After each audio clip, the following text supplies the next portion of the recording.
পুজো নিয়ে ব্যস্ত সাধারণ মানুষজন। রামনবমীর পুজো ধুমধাম করে পালন হলো খানাকুলের প্রত্যন্ত গ্রামে। বন্যার সময় পুজো মণ্ডপ পুরো ডুবে থাকে জলে, বিভিন্নভাবে সাধারণ মানুষের ক্ষতিগ্রস্ত হয়। কিন্তু রামের পুজো করতে কোনো বছরই ভুল হয় না গ্রামের মানুষের। রাজাটিয়া গ্রাম পঞ্চায়েতের অন্তর্গত রাধাকৃষ্ণপুর বক্সি পাড়াতেই পুজো প্রত্যেক বছরের হয়। 3 বছরে পদার্পণ করল রাধাকৃষ্ণপুর বক্সি পাড়ার পুজো। এই পুজো মণ্ডপটি মহিলা দ্বারা পরিচালিত, তবে বাড়ির লোকজন সঙ্গে থাকে শুরু থেকে বিসর্জন পর্যন্ত। গোটা গ্রাম মেতে ওঠে রাম পুজোতে। রামনবমী মহা উৎসবটি পরিচালনা করেন অষ্টবক্সি সহযোগিতায় বক্সিপাড়া। পুজো চলাকালীন প্রায় 200 জনের অন্ন প্রসাদের ব্যবস্থা ছিল। বিসর্জনের সময় মহিলারা সিঁদুর খেলায় মেতে ওঠে। আগামী বছর আরও বড় করে পুজো হবে বলে জানিয়েছেন কমিটির পক্ষ থেকে। রাম পুজো নিয়ে অষ্টবক্সি কি জানালেন বিস্তারিত দেখুন।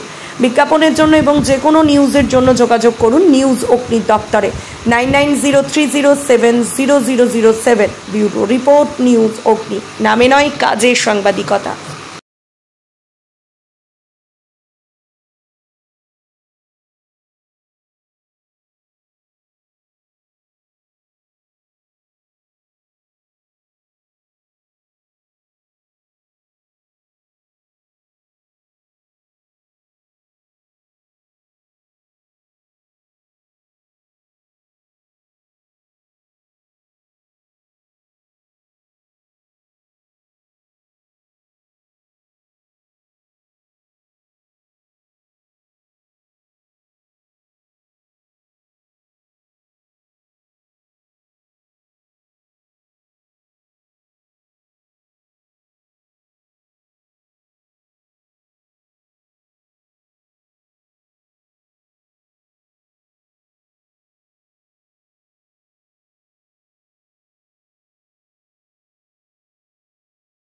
পুজো নিয়ে আমার পাড়ার বক্সি পাড়ার পুজো নিয়ে আমি আমার মেয়ে মহিলা সদস্য নিয়ে পুজো করেছি।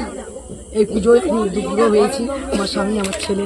আমাদের এখানে বন্যা এলাকা, আমার বন্যা এলাকার জন্য আমি 3 বছর পুজো করছি এবং পুজোর যে কার্যকর নিয়ে আমার সংসদের নিয়ে করেছি। করার পরে আমি অন্ন প্রসাদ বিতরণ করেছি। পুজোর ঘর ডুবাতে যাওয়া, পুজোর সমস্ত কিছু আয়োজন করেছি।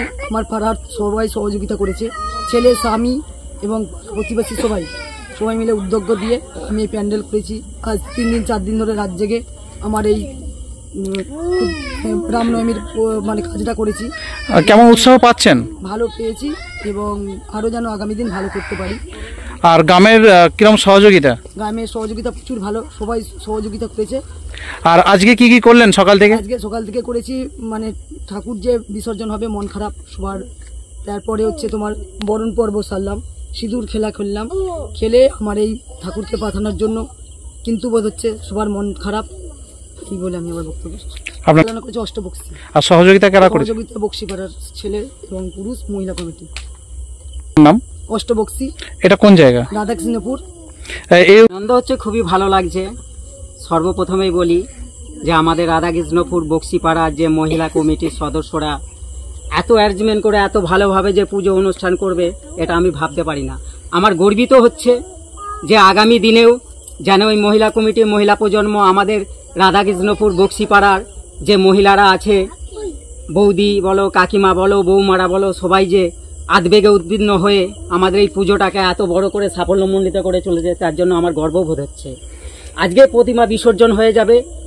রামনবমী থেকে আজকে 4 দিন অক্লান্ত পরিশ্রম করে আমাদের এই রাধাকৃষ্ণপুর বক্সিপাড়ার মহিলারা খুব প্রচেষ্টা দিয়ে, খুব শক্তি দিয়ে, খুব প্রেরণা দিয়ে আজকে এই ঠাকুরটাকে আমাদের এই রাধাকৃষ্ণপুর বক্সিপাড়া স্থাপিত করা হয়েছে। এইটা যেন আমরা বছরের পর বছর যেন এটা চালিয়ে যেতে পারি, আমাদের মহিলারা যেন এইভাবে সাহায্য করতে পারে আমাদের দিকে। এবং গ্রামবাসীর কাছেও আমার অনুরোধ থাকবে আগামী দিনে তারা যেন আগিয়ে আসে, আমরা পুজোটাকে আরো ভালোভাবে সুসম্পন্নভাবে রাধাকৃষ্ণপুর এবং আশেপাশে গ্রামের মানুষকে সামনে আমরা তুলে ধরতে পারি। এইভাবে বলেই আমি আমার আপনার নাম? রবীন্দ্রনাথ বক্সি। দেখা যায় যে সিঁদুর খেলা একটা ঐতিহ্য ভাই একটা বাঙালি বাড়িতে। আজকে সিঁদুর খেলা নিয়ে কি বলবেন? খুব আনন্দ হয়েছে আমাদের সিঁদুর খেলা। সিঁদুর খেলা যেন আমরা প্রত্যেক বছর করতে পারি, এটাই আমাদের আশা। আপনার নাম? রত্না অধিকারী। কি বলবেন? এরকম অনুষ্ঠান সাধারণত দেখা যায় না। পাড়ার মেয়েরা যেইভাবে একটা এত বড় উদ্যোগ নিয়ে অনুষ্ঠানটাকে এইভাবে আগিয়ে নিয়ে এসেছে, এতে কিছু বলার নেই। আমরা তো পাড়ার ছেলে, অন্নগ্রহণ থেকে অন্নপ্রসাদ গ্রহণ থেকে বিসর্জন পর্যন্ত সবটাই দেখছি এবং উপভোগ করছি। আপনার নাম? সনাতন মণ্ডল।